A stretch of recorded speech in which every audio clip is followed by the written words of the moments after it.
Let's talk about another great opponent that you had with Eddie Guerrero, also kind of in the same mode as the Jericho Benoit style. You guys had some classics, but probably one of my favorites that I saw you have was WrestleMania 20. Is that one that stands out for you at all? Yeah, Eddie, the great thing about Eddie is, and I don't think a lot of people know this, Eddie was, I don't want to say he was better in WCW, but he was healthier. Mm. And once he had that car wreck and Yeah. he busted his femur, his leg, he wasn't the same, but Eddie was still better than everybody else. Yeah. Even after that. So I would have loved to wrestle Eddie in his prime. Mm-hmm. And not to say that he wasn't in his prime when I wrestled him, but we know that Eddie had to work around that stuff because he broke his leg, and that's a long-term injury. You're going to feel that forever. And so Eddie had to change his style a little bit. But what was great about Eddie and you and Chris Benoit is you guys could do lucha and you could do heavyweight style. Mm-hmm. So you guys were really versatile, and Eddie was too.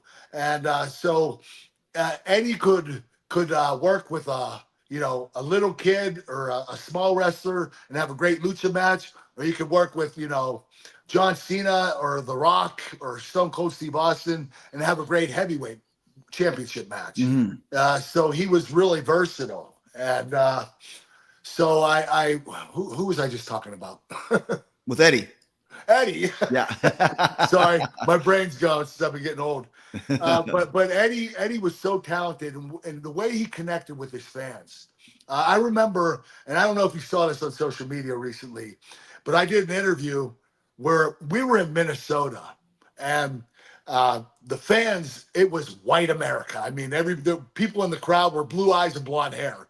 There are no African Americans, no Mexicans, just white America. And Eddie comes out and they're all cheering, lie, cheat, steal. And I'm like, holy crap.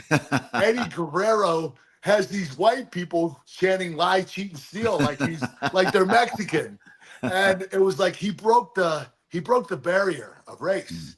He really did. That kid, everybody loved him. Mm-hmm. Even when he was a heel, they loved him. Like he was hard not to like. And the whole lie, cheating, stealing thing was supposed to be a heel thing, and it ended up being a babyface thing.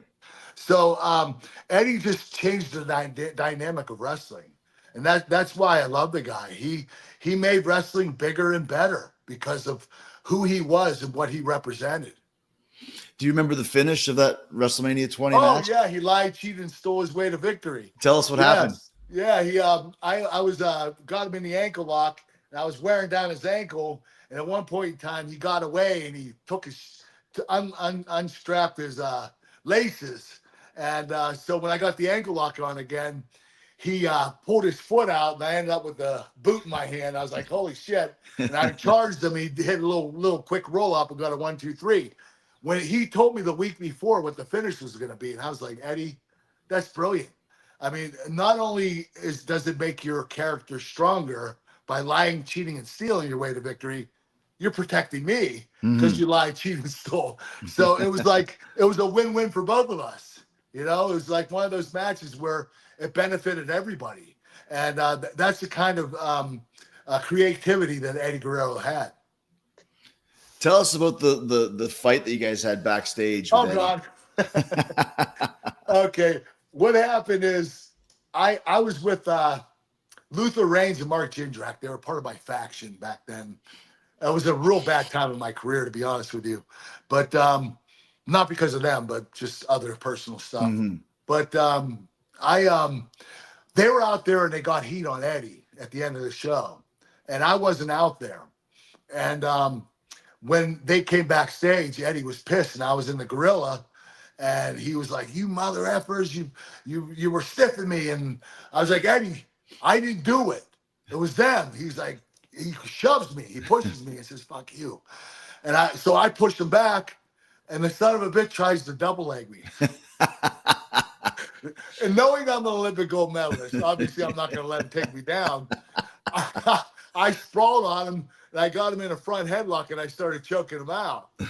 And Big Show comes along, and Big Show embarrassed the shit out of me. You talk about having little guy syndrome. I had it then. What he did is he grabbed me by my back of my singlet, picked me up in the air, walked me to one side of the room, and grabbed Eddie by the back of his shirt and walked him to the other side of the room. And I got up like, "Don't you ever touch me like that again." I was like, "What the fuck was that?" Like, holy shit. He just picked me up and carried me across the room like it was nothing.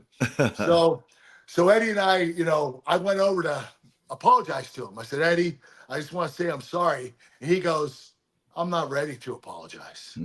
I said, "Oh, really? Let's go right now." We start going again. Big Show separates us. JBL separates us. And you know what? One thing about Eddie, we were like brothers. We loved each other, and we loved to hate each other. We fought like brothers, and we loved like brothers. We really did. And you know what? At the end of the day, we would let it go by the wayside, and we forgave each other, and we would move on. But Eddie and I, we had that kind of relationship. It was a love-hate relationship, and I loved Eddie to death. I really did.